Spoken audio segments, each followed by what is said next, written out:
Hello, everyone.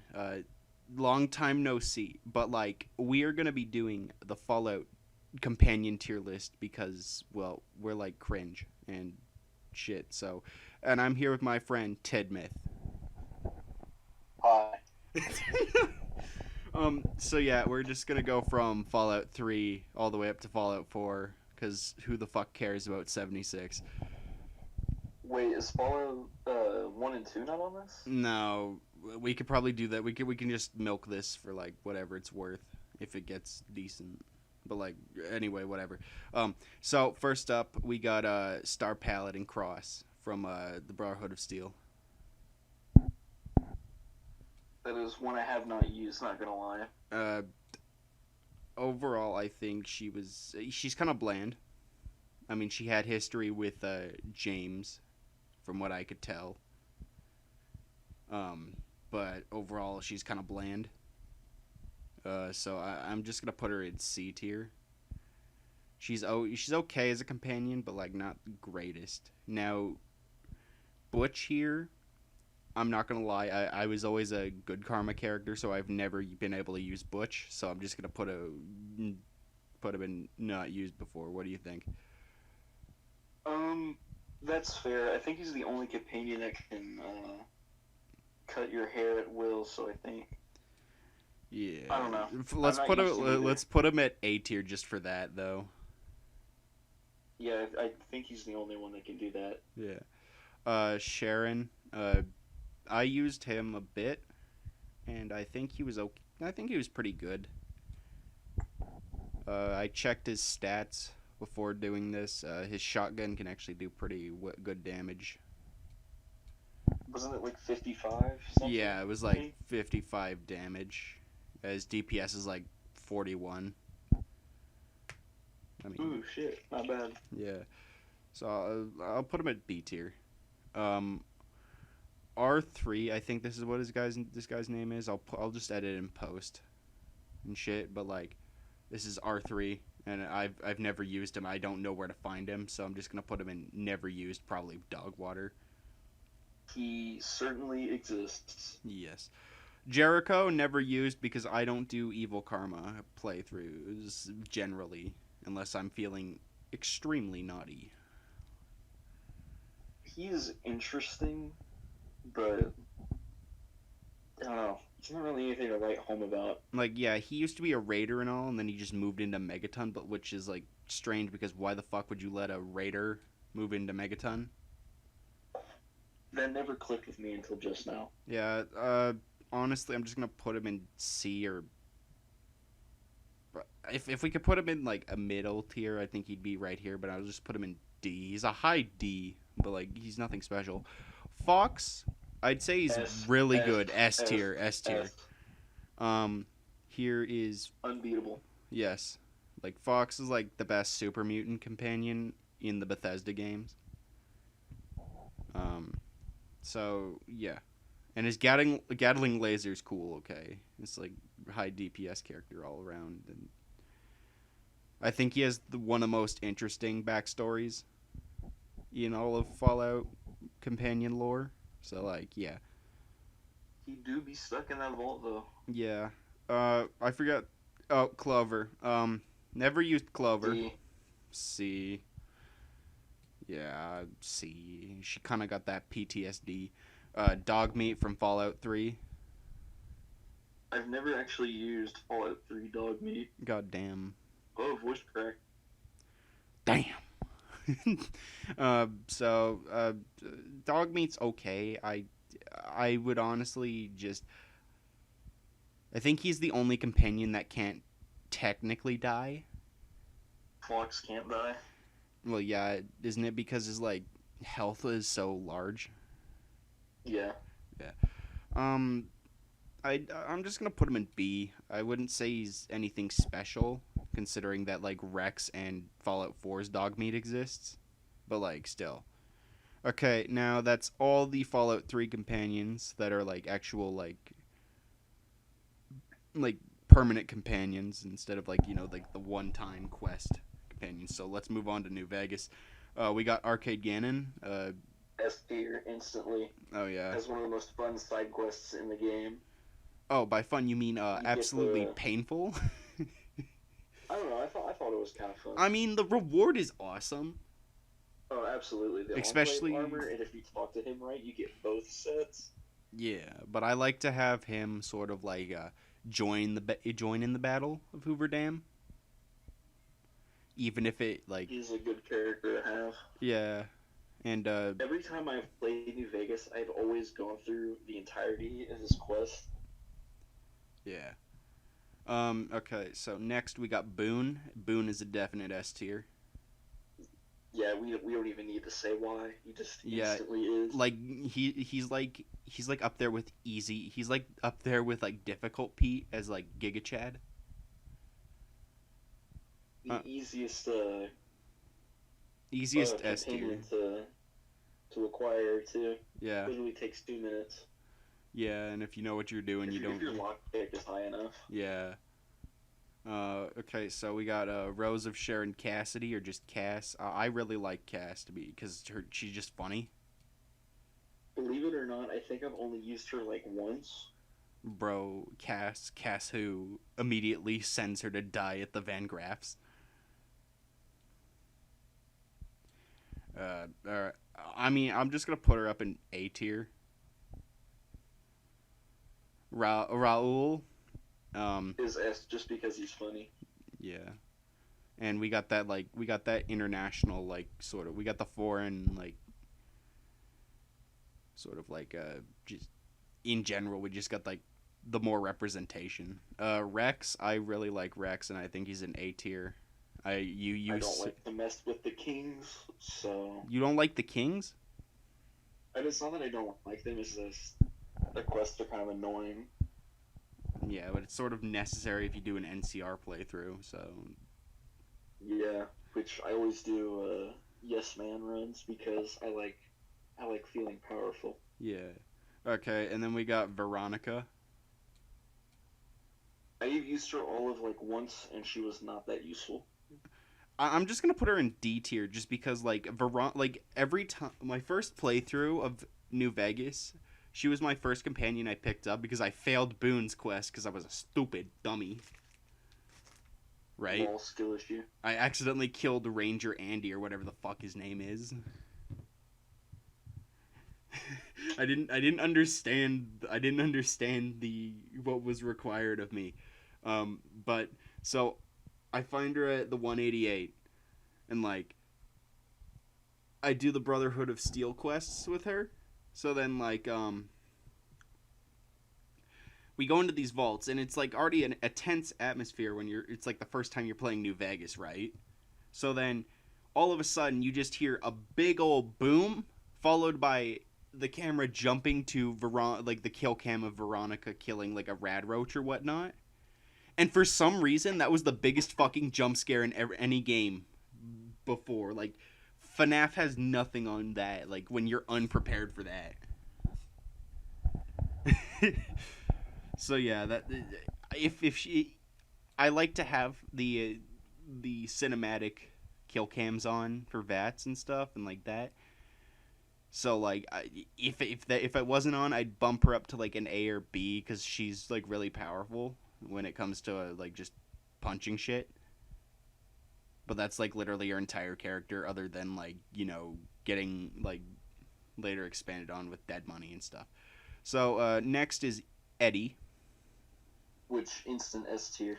Eddie. He is super useful. Eddie is useful as like he's basically especially in the Divide. Yeah, Eddie is useful.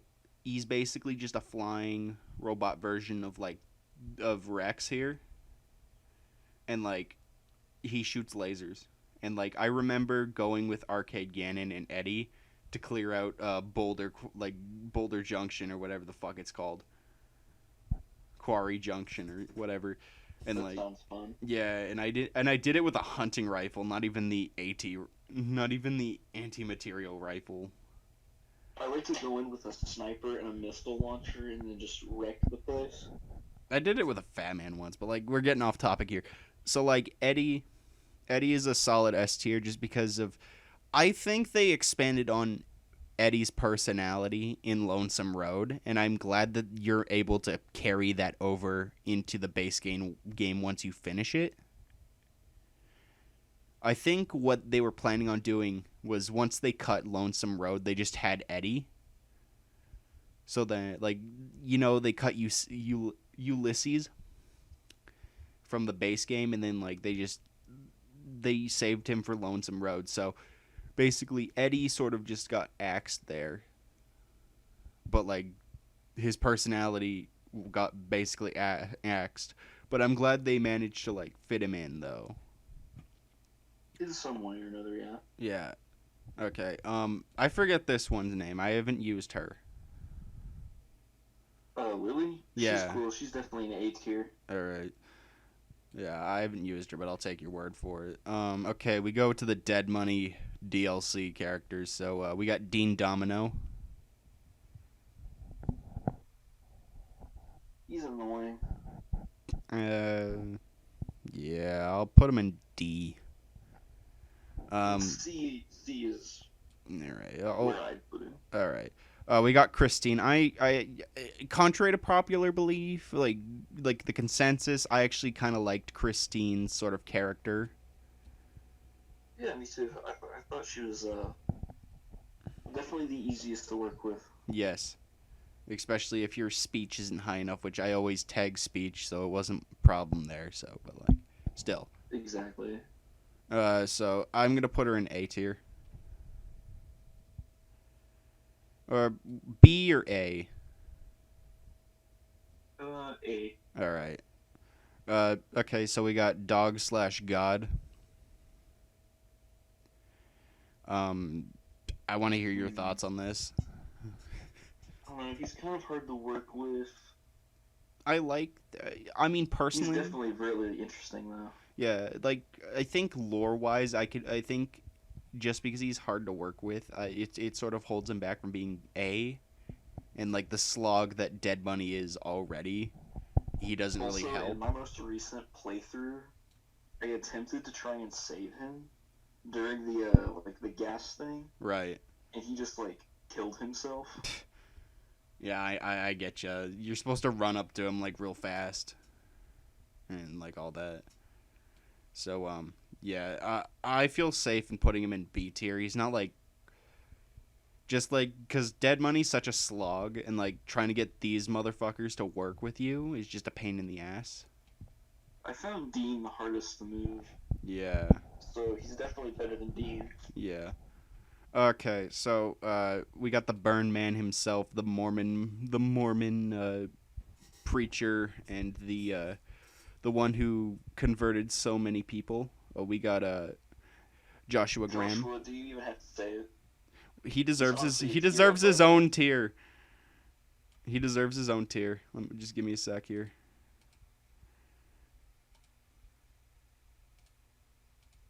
What are we calling this? Joshua tier. Mormon. We're just gonna call it Morman. The Mormon tier. I forget these people's names now. I feel racist somehow. It's not racially motivated, folks. I don't remember the names either. I mean, you said that her. I'll put her in B just because, like, I remember her being at least like a usable companion, like combat wise. White Legs. No, not White Legs. That's the fucking. Follows Chuck. Yeah. I think he, like, being the first friendly face you meet in Honest Hearts, I'd say he's pretty good. I'll put him in A tier. He has some fun commentary. Oh, yeah. Alright, and with that, we've finished all the Gamebryo engine games, and we're moving on to the last Fallout 4. I know for a fact that you haven't played Fallout 4 much, so I'll probably be taking the lead on this. I've seen some lore videos though, so. Bro, actually watching Oxhorn? No. Oh. Okay, so Codsworth, I mean the fact that he can say your name is just like hilarious enough to get him up to A tier, in my opinion. So like he'll say Mr. Titties or something like that every once in a while, or Madame Titties or whatever. So like just that alone is funny. We're not doing that guy yet. Oh, you got Dog any meat. opinion? Dog meat. Dog meat's like immortal, and like he has his own dedicated perks. So Honestly, I S tier just because they clearly want you to have him along for the ride. yeah. Preston Garvey. He deserves his own. He deserves his own. Fuck. I'm fucking this up here. He deserves his own row. Called settlement mf'er. Just kind of annoying. Like he can be helpful, but I'd rather just not bother. Yeah. um. Dance. Dance is hilarious. Put him in B tier. Yeah. I wish I didn't have to kill him because like honestly that just it honestly just puts into perspective of like how far the Brotherhood has actually fallen from their like Fallout 3 and their isolationist ways in Fallout like the classics. Now they're like basically what the Enclave was. Or like, well, Brotherhood, like they still hate super mutants, but now they're just going after randos because like, danger to everyone. Piper. That's a tough one. B, I guess. I don't know. I'll put her in high C. She has some fun commentary, but other than that, she's not Yeah. particularly interesting. Yeah. Nick Valentine. Nick is great. Put him in S. Yes. Okay. Kate. Kate is fucking hilarious. I'm taking a stand here and putting her in S. Like she's the only companion I Okay, she's genuinely. funny. Yeah, she's like the only companion I genuinely like having around because her commentary is hilarious, just like Cass. Deacon. Deacon is also kind of funny, but I don't think he's as funny as Kate. Yeah, let's put him at like a low A. McCready, just for the fact that he's a returning character, I think that bumps him up to like a B or A. Definitely interesting. Yeah, like and like a lot of his commentary is funny, like how he sort of like references Tunnel Snake's rule, like the tunnel snakes and stuff, and like that sort of implies he met Butch at some point. So like maybe we could see Butch some other time, but like yeah, let's put him in A. Fuck, I forget his name. Hancock. Oh, I can't say I know too much about him. I haven't used him as a companion, so I'll just put him in never used. Probably Dogwater, but he probably ain't Dogwater. Strong is just discount. Fucking discount Fox. So D tier. Less cool. Yeah. Now let's do X6 or whatever the fuck his name is. I don't like the Institute, so like very low C tier. And we're down to the DLC companions, so like Far Harbor. I don't remember this guy's name, and he's like mandatory for one mission to getting to like Acadia, and then like nothing else. So Gage never used him, and Ada is actually pretty helpful, but like her voice gets annoying sometimes. So C tier. So yeah, this is our little funny list here. I hope you enjoyed this rant video with poor mic quality. Honestly, if this does okay, we might do classic Fallout companions. But yeah. If you enjoy, Honestly, we should just do classic Fallout characters in general. yeah, we could expand this out to like DLCs and stuff. and like our favorite weapons from like New Vegas and stuff. And like I don't know, I'd like to do more videos like this just because they're like I'm sort of a Fallout geek or nerd or whatever you want to call it. So a Fallout freak. What's the maddest school? Smooth skin. So yeah, thank you for watching this bullshit video, and yeah, goodbye.